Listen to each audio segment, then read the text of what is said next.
Last season, when we won the double, the entire Bernabeu was chanting Carletto. And with the signing of Kylian Mbappé, the assumption was that we would be such a dominant side. Potentially, we could finally do the trouble. But from the very first game of La Liga against Mallorca, the warning signs were there. We saw a side that lacked balance, a left side heavy team that looked very predictable. Over the next few games, we saw Carlo Ancelotti adapt the team, putting Rodrygo in a more disciplined position in an effort to play with a 4-3-3 formation in possession. Carlo attempted many solutions. He tried to, as he said, find the balance, but he failed to do that this season.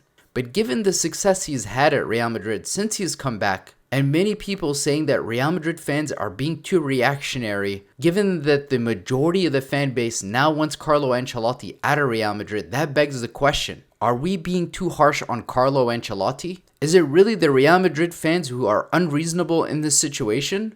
I'm going to try to provide the most fair, unbiased analysis based on everything that we've seen this season. By the way, if you guys are new here, make sure you like and subscribe because this is going to be the #1 Real Madrid YouTube channel. I am working on so many cool things behind the scenes, but let's get into this. We have to first start with the injury of Dani Carvajal. Dani Carvajal last season was one of the most key players for Carlo Ancelotti because Real Madrid did play with a 4-4-2 formation out of possession, similar to this season. But the formation was much different last season because what Rodrygo would do in possession is he would move into a more central location. Sometimes Rodrygo would create overloads with Vinicius on the left-hand side. Sometimes Rodrygo would play in the half space. Sometimes Jude Bellingham would push high up the pitch. But majority of the times, Dani Carvajal was the one bombing down the right-hand side, playing as a right winger in possession. And a lot of times, Toni Kroos would then play a pass, a switch to Dani Carvajal. Dani Carvajal really balanced out our attack because he wasn't taking a lot of touches.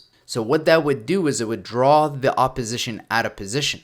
Now compare that to this season where Rodrygo is really the one occupying that space. And unlike Dani Carvajal, Rodrygo is taking a lot more touches. That allows the opposition to then settle in, to be in a better defensive shape. It slows down Real Madrid's attack, and it's made it easier for the opposition to prepare and plan on how to defend against Real Madrid. Because Real Madrid's biggest weapon last season was Vinicius. Vinicius was playing at a very high level. But the biggest thing between Vinicius this season and last season, let's be fair, his level has dropped this season. Vinicius was getting many more touches in the game. The thing is with Vini is he wears you down throughout the game. All it takes is 1 or 2 moments of magic for him to score a goal or create an assist. But this season, Vinicius is expected to create magic with fewer touches, less possession, less touches of the ball. And for that reason, Vinicius has suffered. And there's nobody really in midfield who play those diagonal passes to switch the point of attack. And even when that point of attack is switched, we're not very efficient on that right-hand side like we were last season. So that is a substantial thing that Real Madrid had to deal with pretty early on, was the loss of Dani Carvajal, who last season was,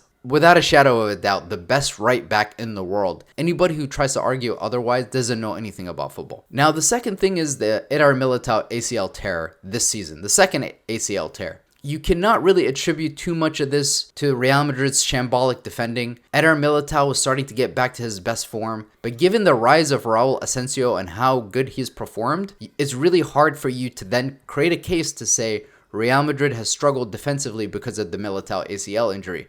Simply of the fact that Asensio just proved to be one of the best center backs in the world, he easily came in and slotted into that position. So we can easily rule that out. Now let's move on to Toni Kroos.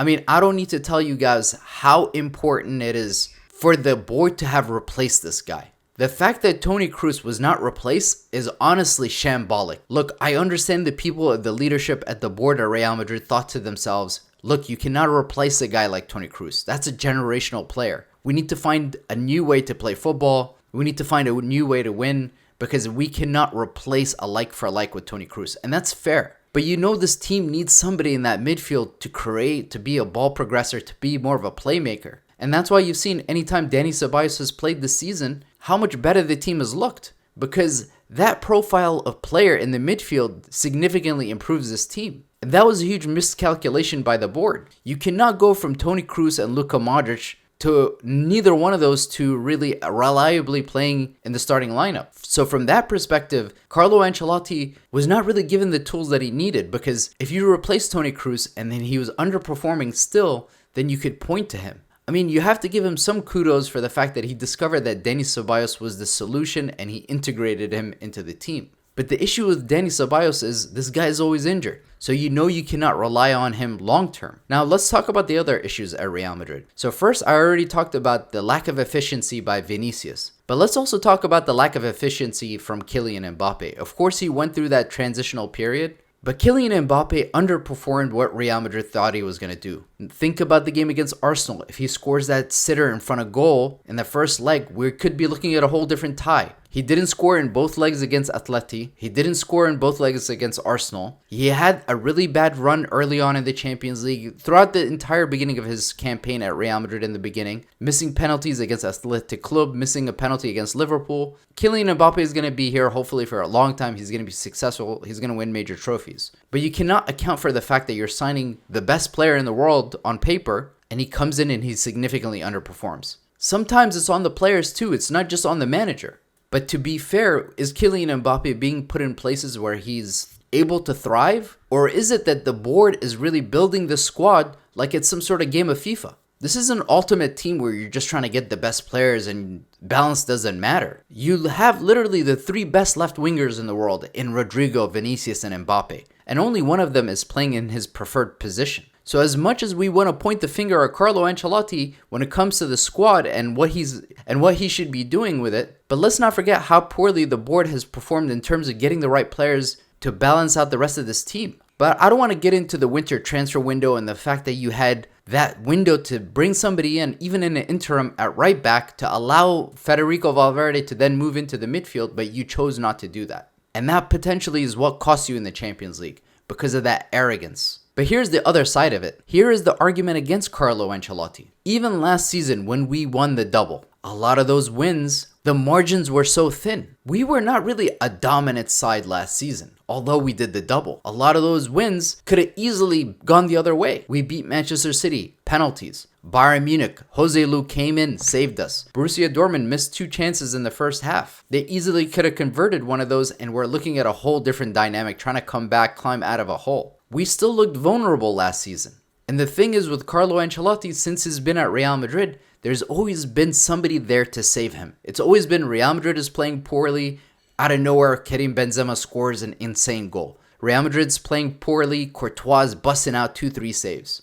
Real Madrid is playing poorly. Vinicius does something uncanny. But nobody came to save you this season, Carlo Ancelotti. There was no real moments of magic. Yes, you had Courtois making some incredible saves sometime. Yes, you had Mbappé scoring the odd hat-trick here and there. Yes, you had a few moments of magic from Vinicius.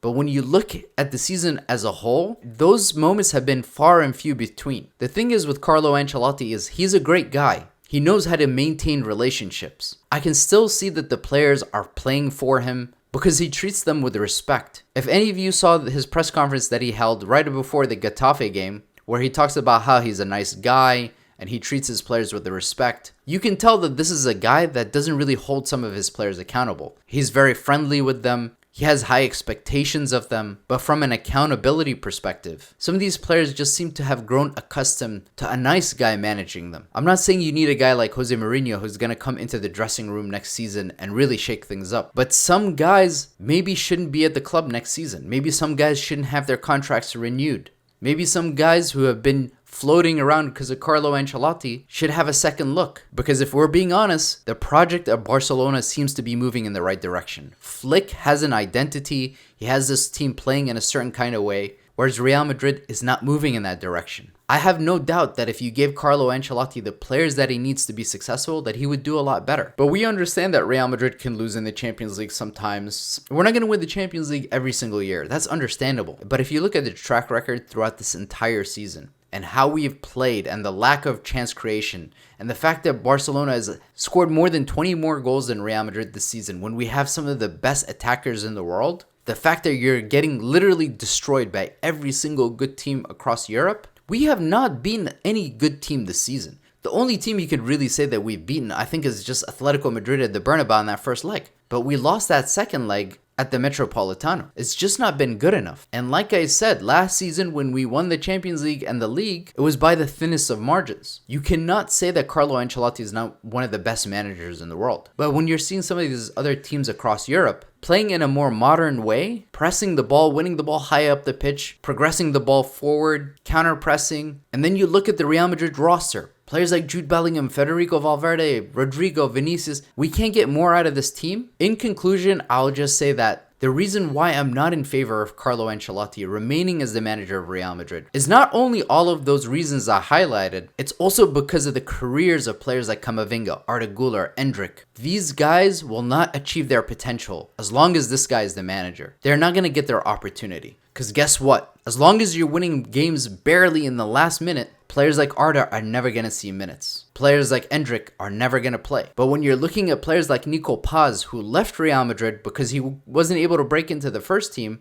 he's playing at Como and he's making these big strides in his career. That's my other concern. How much are we holding other players back like Arda Güler and Endrick, who could be achieving their potential with a new manager who's going to give them much more game time? Because even if you weren't a fan of Zinedine Zidane, you must say that he was a huge fan of rotating the squad. He would even rotate the goalkeepers sometimes. And if Alexander-Arnold truly is going to come to Real Madrid next season, we also need to build the structure around him to make sure that Real Madrid doesn't have a huge defensive liability from Alexander-Arnold. Because of all the top teams in Europe, usually their best players are their left wingers. Let me know if you guys agree with my analysis. Maybe you guys might see it a different way. Personally, I'm a Carlo out guy. I'm on the record. I said I want Jurgen Klopp as my number one choice, but if we can't get Klopp, then Xabi Alonso is the guy to manage the squad next season.